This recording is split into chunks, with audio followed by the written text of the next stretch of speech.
1938, legendary manga artist Shotaro Ishinomori is born in Japan. 1971, he creates the Tokusatsu show based on one of his manga series. Tokusatsu, a Japanese term describing programs with heavy use of special effects. In collaboration with Toei, they produce. It's a hit. Some years later, someone at Toei goes, "Hey, how about we make a show with 5 Kamen Riders?" And they did. 1975, Himisa Sentai Go Ranger starts the Super Sentai franchise. It's another hit. It goes on for 2 more years. Time for a new show. Someone at Toei said, it flops. Sentai is done. For now. Gene Pelt goes to Japan one day and is like, "Yo, there's no Marvel heroes here, but Go Ranger looks cool. Let's make a deal." Together, Toei and Marvel make Spider-Man, both a giant robot. It's another hit. Sentai is back, and this time there's robots. Thanks, Spider-Man. Marvel ends the deal in 1981, but not before Pelt, Stanley, and Margaret Lesh try to adapt Sun Vulcan for the West.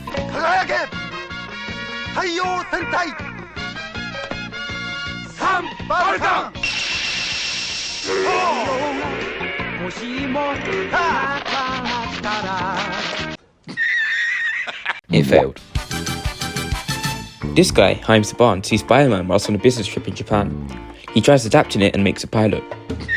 But he doesn't give up. He meets with Margaret Lesh, yes, that Margaret Lesh. She recognises the show and now with the top row at Fox, greenlights the show. You what? Everyone calls her insane and her job is on the line. The latest Sentai is chosen. The pilot is filmed. Another pilot is filmed. This man makes one of the most iconic songs of the 90s. And August 28th, 1993. Don't miss the Mighty Morphin Power Rangers series premiere tomorrow on Fox.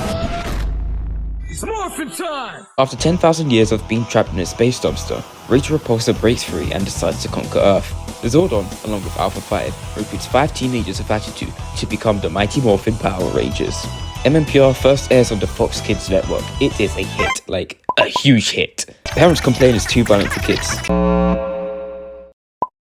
But who cares? We're selling so many toys we can't even keep up with the stock. Even more of the new green guy. Long live Empress Rita! Have you got any just Megazord? The show is so popular it went prime time, and Saban hit up Toei asking them to make more footage because he used up all the original G-Ranger footage. New season, new villain. There's a new Sentai and we want to use its swords. And it's used too. We're actually just the white one. And now he's the leader. Hey, since the show and the merch is making so much money, perhaps we could be paid better? Nope. 1995, the MMPR movie brings in more millions for the brand, as well as ninjas. It's not canon though. Let's use the new swords again and make ourselves look like Ninja. Thanks, Ninja. The power of ninja! Master Rider kicks off the new season. Alright, we'll use the new suits, but only for 10 episodes. They're still mighty and they morph, but this time they're aliens. You guys were losing viewers, what do we do?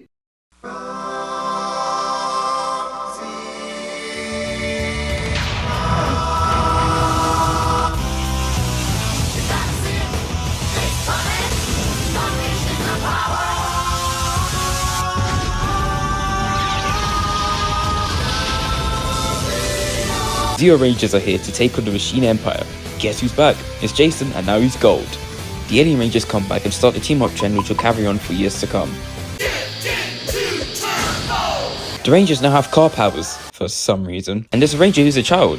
Guys, I'm the new Blue Ranger. For some reason. The Turbo Rangers make their debut in a new movie. Partway through there's a heavy cast switch up. Meet TJ, Cassie, Ashley and Carlos. Power Rangers isn't doing as well as it once was just 4 short years before. If ratings didn't pick up next year, the series would be over. It was time to blast off into space. The Power Rangers are now in space. And that's the new season name. Our 4 heroes on Earth meet up with Andros and eventually Zane, the new Silver Ranger, to battle against Astronomer. It's the Teenage Mutant Ninja Turtles. This is a battleizer. There'll be a lot more later on. Kids are watching Power Rangers again. Looks like we can continue. Zordon dies and all the villains are now purified. This marks the end of the Zordon era, for obvious reasons, and thus begins the Post-Zordon era. Enter the Rangers of the which are actually based on a nature-themed Sentai because last year's show was quite popular. These heroes protect the Space City Terra Venture from Chikino. Thanks to the yearly cast changes, team-ups are traditions now. Pink dies due to behind-the-scenes reasons. She's fine now. Episode especially when they show off the original pilot. Our show has some of the highest ratings since Mighty Morphin. How do we keep this up? How about we switch the time slots and promote this show instead? These heroes are recruited to prevent Marina Bay from literal demons. Hey, there's no 6th Ranger in the Sentai footage. Let's make our own. Criminals decided that if they can't cause trouble in the present, they'll just cause it in the past where Time Force doesn't exist. Oh shit. The franchise has made over $6 million in toy sales by this point. Our show is doing pretty well. We could do a second season and...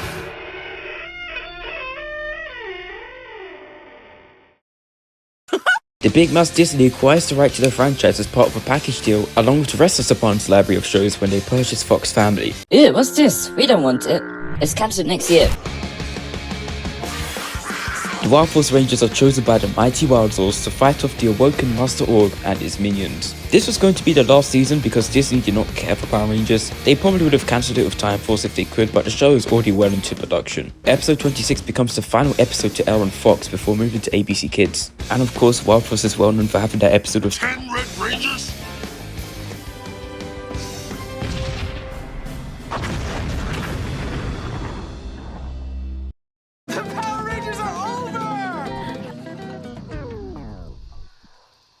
What if we moved to New Zealand to film the show? It would be like 10 times cheaper. Alright. In the first season, fully produced by Disney, we got 3 ninjas, 2 evil ninjas who became good, and 1 samurai, defending the Earth from the evil forces of Low 4. See, I knew it, dude. I was right. Power Rangers are real. Wait, they weren't real at some point? Man, I can't wait for that team-up episode. Hey, what's that light over there?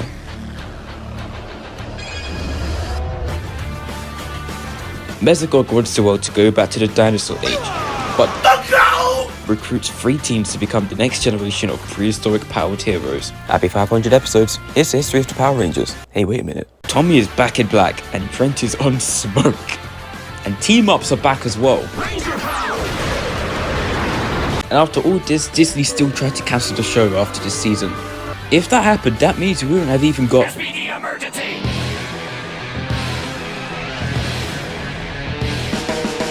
In the year 2025, humans and aliens coexist. The Tribune Empire plans to attack Earth, but are stopped by the B Squad of Space Patrol Delta. The 6th Ranger in the show was a Ball of Light, and another Ranger was an alien dog, and to this day leaves many wondering how the f he fits in that helmet. Also, this season was the beginning of Kalish explosions. This season had the first female Red Ranger, even before Super Sentai. SPD rinsed its budget. This unfortunately meant that the next seasons had budget cuts. When darkness arises, 5 brave teen sorcerers embark on magical adventures and fight for the planet's survival. Disney asked for a lot more Sentai footage to be used, leading to the show having more focus on Red. Team-ups were essentially gone, we'll get to you later, and the show was capped at 32 episodes a season. You may want the next show to be filmed in many locations. Think Indiana Jones. Oh, okay, I like that idea. Here's $3. Good luck. In order to stop an ancient and powerful crown falling into the wrong hands, Andrew Hartford recruits an army. He recruits an elite team to become Power Rangers. His robotic son becomes the Red One. Later on, Frax, the son of Rita Repulsa and Lord Zed, destroys the Overdrive Rangers' connection to the Morphin grid. Enter the Retro Rangers. Power Rangers celebrates its 50th anniversary in style, and popularizes one of the franchise's most notable phrases. Once a Ranger, always a Ranger! Sentai finally went 16:9 for Bokenja. Someone didn't get the memo. The first Power Morphicon was this year too. By awakening their animal spirits with kung fu techniques, the Jungle Fury Rangers overcome the evil forces of Daishi. The writer skill strike of 0708 caused some episodes to be rushed and non-union writers filled in for the duration of the strike, meaning after the strike, the original crew had to work out how to end things right. Okay, here's on my disc for some more toy exclusive Rangers. How about we make the toy exclusive Rangers actual Rangers in the show? Okay, we've let you have your fun for years and it's about to get more expensive to film the show here. It's time to axe the show. Okay, we have one last season to go. Let's go out with a bang. I'm thinking post-apocalyptic. Wait, are those fucking eyeballs? In an alternate universe where most of humanity is enslaved by the virus Vengix, Dr. K recruits the Ranger operators to defend the dome city of Corinth, their last home. No one was waking up at 5 AM to watch RPM, and Disney finally could stop producing Power Rangers after years of not caring about it. After RPM, the show was over.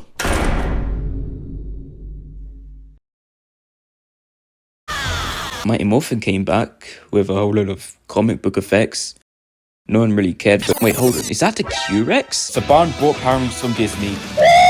He wants to make movies. He wants to do tours. So much more. They even appeared at Macy's Parade. We are so back. Right? In under a year, Saban Brands puts out Power Rangers Samurai, and he makes sure the whole world knows about it. The Samurai Rangers utilize symbol power to protect the world from being flooded by the Santi River after Master Sandred reawakens. The show premiered on Nickelodeon, kicking off what fans call the new Saban era. The first episode we see is actually episode 3, but at least the show is HD now. The show could also only be 20 episodes long due to Nick's policies, so seasons from now on were split into 2 seasons totaling 40 episodes. The second seasons will have to watch Super.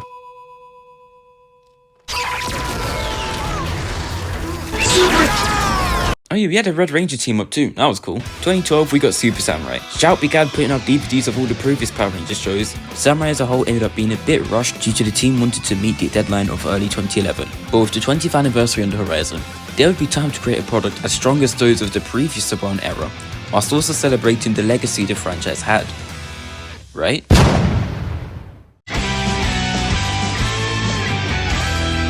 Happy 20th anniversary Power Rangers. Power Rangers Megaforce debuts and isn't exactly the anniversary season people expected. That's next year. For now though, the Power Rangers went to the Big Apple.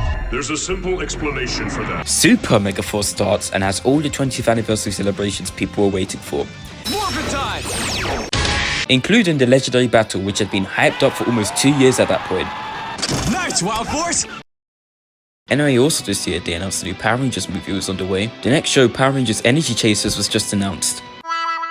Every Sentai season that was adapted for Power Rangers had been linear, and there had been no skipping of seasons until now. Go Busters was skipped in favour for Kyoryuger for Power Rangers 2015, meaning it was time to go prehistoric again. Dino Charge airs, and for the first time in a while, fans of the show feel pretty good about Power Rangers again. 2015 was also the year Shout Factory began releasing Super Sentai on DVD. In 2016, we got Dino Supercharge. Boom Comics started putting out Power Rangers comics for the first time. And again, a Sentai skipped, meaning in 2017 we got the Meow Rangers.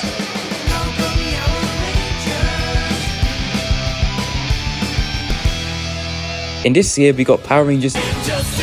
In this show, who cares, the Power Rangers movie just dropped and it didn't do that great. I kinda want a Krispy Kreme donut now though. It's a Krispy Kreme. Krispy Kreme. Also this year was Happy 25th anniversary Power Rangers. Wait, Bandai splitting from the brand? Wait, Saban is selling the brand? Hasbro owns Power Rangers now?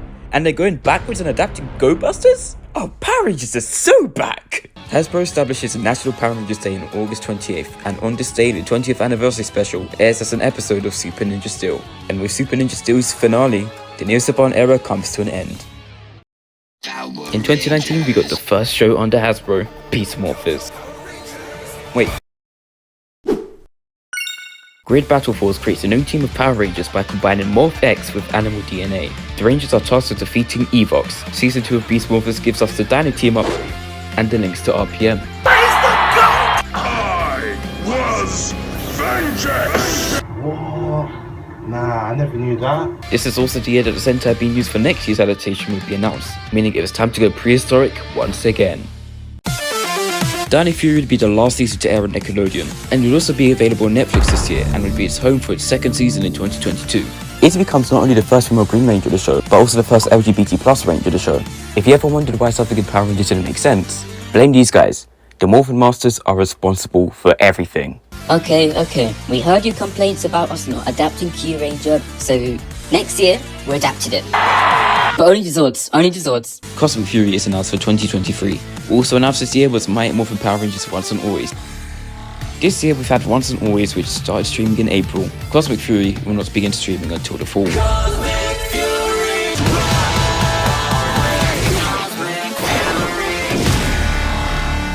Right now, the future of Power Rangers looks uncertain. The show is on hiatus next year, they're no longer filming in New Zealand, toy lines are on hold, and all you know about the reboot announced years ago is that it's still in development. The show is dead. For now. But the Power Rangers are not gone. and he never will be.